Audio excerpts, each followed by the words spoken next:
Friends नोंथांमोनाथ' थारैनो मिथिखाबाय Ukraine आरो रासियानि गेजेराव दावहा जानो स्टार्ट जाबाय नङा होमबा इउक्रेना मोनथाम टुक्रायाव गावनानै दं दैट मीन्स रासियाया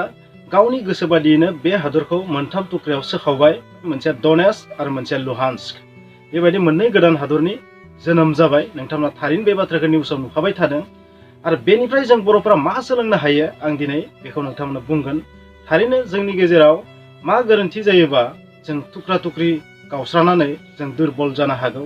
दिनै इउक्रेना बेबायदि मानो थासारि जादों नोंथांमोना बिनि जारिमिनखौ बिजिरना नायबानो जाबाय आरो माखासे बिथांमोना मिथिखागौ मोनसे समाव इउक्रेना रासियानिनो मोनसे बाहागोमोन बै समाव रासियाखौ USSR बेबायदि बुङोमोन नङा होमबा बै समाव इउक्रेना मोनसे बाहागोमोन 1990निफ्राय 1993 मायथाइनि गेजेराव रासिया टुक्रा टुक्रि जानानै मोन 15 गोदान हादराव माने बायलांदोंमोन आरो बिनि मादाव इउक्रेनाबो मोनसेमोन नाथाय इउक्रेनाव रासिया हादरखौ सापर्ट खालामग्रा मानसिया गोबां दंमोन बेवहाय अलगावबादिबो दंमोन नाथाय प्रब्लेमा जाहैबाय मा इउक्रेनाव रासियाखौ सापर्ट खालामनाय मानसिया गोबांमोन आरो लुहान्स्क आरो डनेट्स्क बे मोननै एरियायाव रासियान सापर्टारा जोबोर गोबांमोन अलगावबादिफोरा माने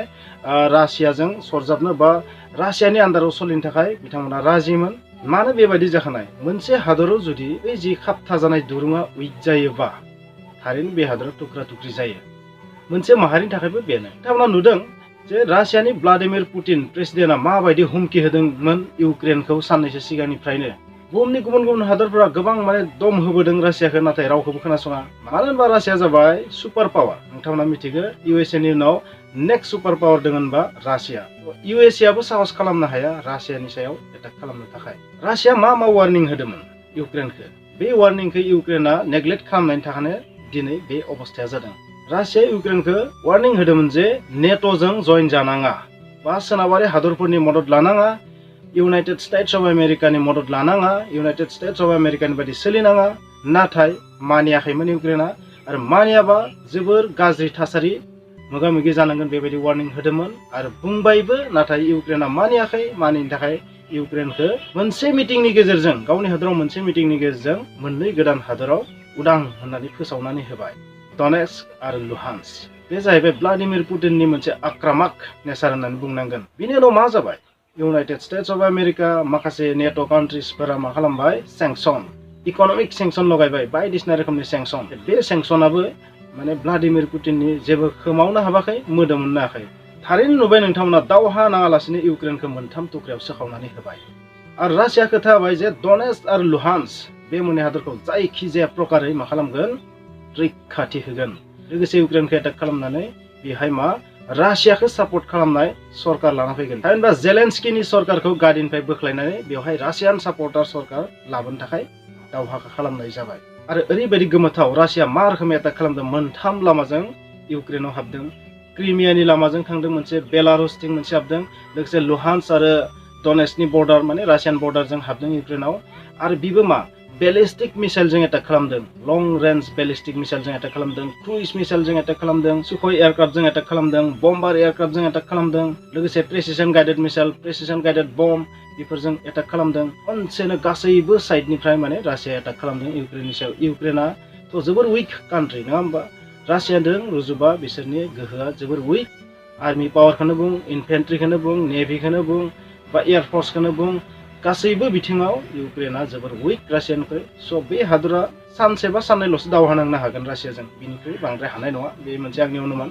स' व्लादिमिर पुतिना जा बुङो बेखौ मावनानै दिन्थियो नाथाय ज' बाइडेना मा मावदों ज' बाइडेना बुंदों मा रासियाजों दावहा नांनायनि खुनु मनसा गैया गोसो गैया नाथाय गोहोगोरा इक'नमिक सेंसन लगायगोन होनना बुंदों लगायबायबो माखासे सेंसन लगायबाय नाथाय इन्टारनेसनेल जि मानि ट्रेन्सफार बेबायदि सेक्सनखौ लगायाखै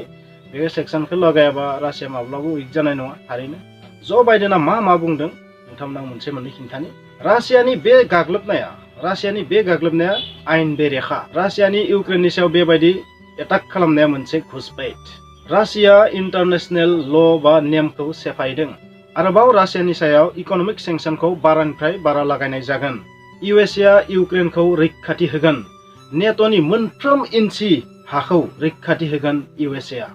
रासियानो सोनाब हादरफोरनि गासैबो मददखौ बन्द' खालामनाय जाबाय इउक्रेन हादरनो दावहा नांनायनि थाखाय माखासे हाथियार बारुद कला बारुद साप्लाय होगासिनो थागोन USA आरोबाव मोननै रांखान्थियारि फसंथानखौ बन्द' खालामनाय जाबाय रासियानि थाखाय नाथाय बेबायदि माखासे सेंसन लगायनायनि उनावबो रासिया दबदायाखै रासिया एटाकनि सायाव एटाक दिनै खालामगासिनो थादों नोंथांमोना नुनो मोनदों मोनसे प्रपेगेन्डाबो जानो हागौ रियेलबो जानो हागौ रासियानि मोनबा एयारक्राफ्टखौ गावख्लायदों आरो मोननै हेलिकप्टार गावख्लायदों लोगोसे 50 जन आर्मि गावथारदों रासियानि आरो रासिया मा बुंदों मा रासियाया बिसोरनि गासैबो आर्मि केम्पआव एटाक खालामदों बबेबा पावार हाउसखौ एटाक खालामदों बा पावार जेराव माने मोब्लिब जेराव दिहुननाय जायो बेखौ एटाक खालामदों लोगोसे माने एयारक्राफ्ट बाग्रा जायगा माने एयारपर्टफोरखौ जेराव एर'प्लेन बायो बैबायदि जायगाफोरखौ बमाजों गावनानै मिसाइलजों गावनानै नस्थ' खालामनानै होदों बेबायदि रासिया बुंदों प्रपेगेन्डाबो जानो हागौ रियेलबो जानो हागौ आरो दिनै मोनसे बाथ्रा जों मिथिनो मोनदों मा नेट'आ रासियाखौ एटाक खालामगोन थामहिनबा 30 हादरा लोगो नांनानै रासियाखौ एटाक खालामगोन नोंथांमोना सानना ला जुदि बेबायदि मोगथाङाव जायोबा बेयो वर्ल्ड वार 3 होनना सानना लाखादो थामथि मुलुग दावहा होनना सानना लाखादो नोंथांमोना रासिया माब्लाबाबो जिरायनो थानाय नङा जाय हादराव 6400निबो बांसिन निउक्लियार बम दं हाइड्रजेन बम लोगोसे एटमिक बम दं बिथांमोननियाव लोगोसे भाइरास हाथियार दङ बेक्टेरियानि हाथियार दं माने केमिकेल हाथियार बाय'लजिकेल हाथियार सब टाइपनि हाथियारानो दं रासियानाव नङा होमबा आरो लोगोसे 6400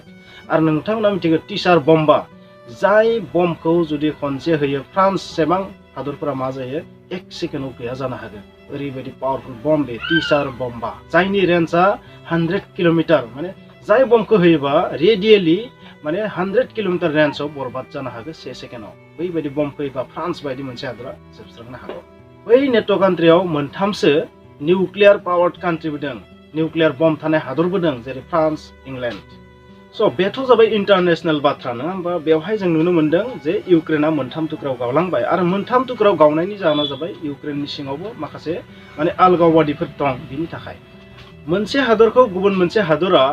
बेबायदि मोनथाम थुख्रायाव जेबो दावहा नाङालासिनो थरसेबो गुलि गावालासिनो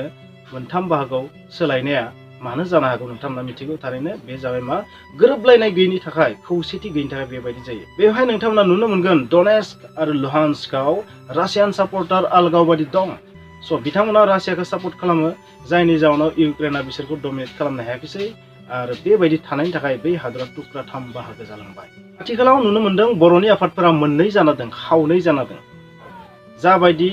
बुहुमाव मा रासियानि खावसे आरो इउएसए नि खावसे दं माने मोननै बाहागोआव गावनानै दं बुहुमा कनसेप्टआ मोननै बाहागोआव गावनानै दं माने बुहुमाव जे हादरफोर दं बिनि कनसेप्टआ खावनै मोनसेया रासियान आरो मोनसेया इउएसए नि पार्टआव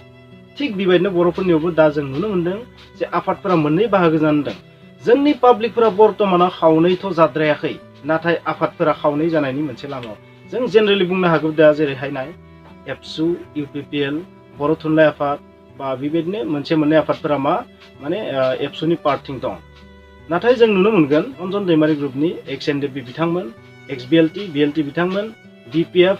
आरो बेजों लोगोसे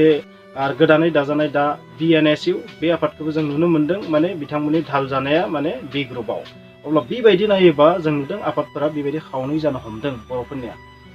दा बाथ्राया जाहैबाय आफादा खावनै जानायजों लोगोसे जोंनि आफादफोरा बेबायदि खावनै थुख्रायाव गावनायजों लोगोसे जुदि बोरैबा सुबुंफोराबो जुदि खावनै कनसेप्टनि जायोबा बै हारिया उइक जागोन ना जाया बेखौ नोंथांमोना साननानै नाय आरो बेबायदि जुदि सुबुंफोराबो जुदि खावनै कनसेप्टजों थाङो थारैनो जोंनि हारिया उइक जागोन होननानै आं बुंगोन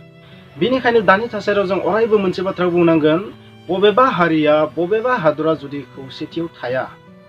बै हादरनि सुबुंफोरा जुदि खौसेथियाव थाया बै हारिनि सुबुंफोरा जुदि खौसेथियाव थाया अब्ला बिखौ थुख्रा बानायनो दुरबल खालामनो बांद्राय गोबाव नङा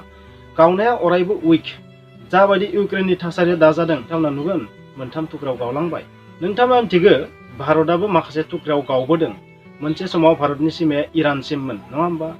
इराननि खाथियाव आफगानिस्तान दा नोंथांमोना जाय आफगानिस्तानखौ नुदों बै आफगानिस्ताना मोनसे समाव भारतनि बाहागोमोन नाथाय बै पार्टआ ओरैबायदि उइक जादोंमोन बेखौ मुस्लिम गाग्लोबग्राफोरा सेनानै लादोंमोन आरो हिन्दु राजाफोरखौ हिन्दु सुबुंफोरखौ बै आफगानिस्ताननिफ्राय होखारहरजोबदोंमोन नोंथांमोना मिथिगौ नेपाला मोनसे समाव भारतनि बाहागोमोन नाथाय दा उदां हादर नोंथांमोना मिथिगौ भुटाना मोनसे समाव भारतनि बाहागोमोन दा नाथाय बे मोनसे उदां हादर नोंथांमोना मिथिगौ म्यानमारा मोनसे समाव भारतनि बाहागोमोन नाथाय बेबो दा उदां हादर नोंथांमोना मिथिगौ पाकिस्ताना मोनसे बाहागोमोन भारतनि नाथाय दा पाकिस्तान नामनि हादर आरो बै पाकिस्तानावनो बांलादेशआबो दंमोन नाथाय दा जाय बांलादेश दं बेनि जि आदर्श कनसेप्टआ जि पाकिस्तान माने सोनाब बाहागोनि जि पाकिस्तान जायखौ जों पाकिस्तान होनना बुङो दा बेजों गोरोबामोन जायनि जाउनाव पाकिस्ताना मोननै थुख्रा जानानै बुंनो थाङोबा माखासे थुख्रा जाबाय अब्ला भारतआ दिनैसिम बेसेबां थुख्रा जाखो साननानै नायदो नोंथांमोना गासैबो बै खौसेथि गैयैनि थाखाय गोरोबलायनाय गैयैनि थाखाय बेथ' जारिमिनानो खिन्थायो जोंखौ जुदि बबेबा हारिया खौसेथि गैयाबा बेखौ खिन्थु गुबुना गादबखागोन थारैनो बेनिखायनो आं बुंगोन जोंनि सुबुंफोरा जे आफादफोरनि कनसेप्टआ गोरोबलायाबाबो जोंनि सुबुंफोरा खिन्थु अरायबो पजिटिभनेसखौ साननांगोन बबेबा मोनसेजोंसो ज' जानांगोन बबेबा खावसेजोंसो ज' जानांगोन मोननैयावबो नङा गंनै नावाव आथिं होयोबा नोंथांमोना मा जागोन मिथिखागोन आं बेखिनिखौनो बुंबाय इउक्रेन आरो रासियानि गेजेराव जि कनफ्लिक्ट जाबाय थादों दा दावहा जाबाय थादों बेखौ लानानै आं बे बाथ्राखौ बुंबाय नोंथांमोना मा सानो कमेन्टआव लिरदो गोरोन्थि जायोबा निमाहा होदो खुलुमबाय।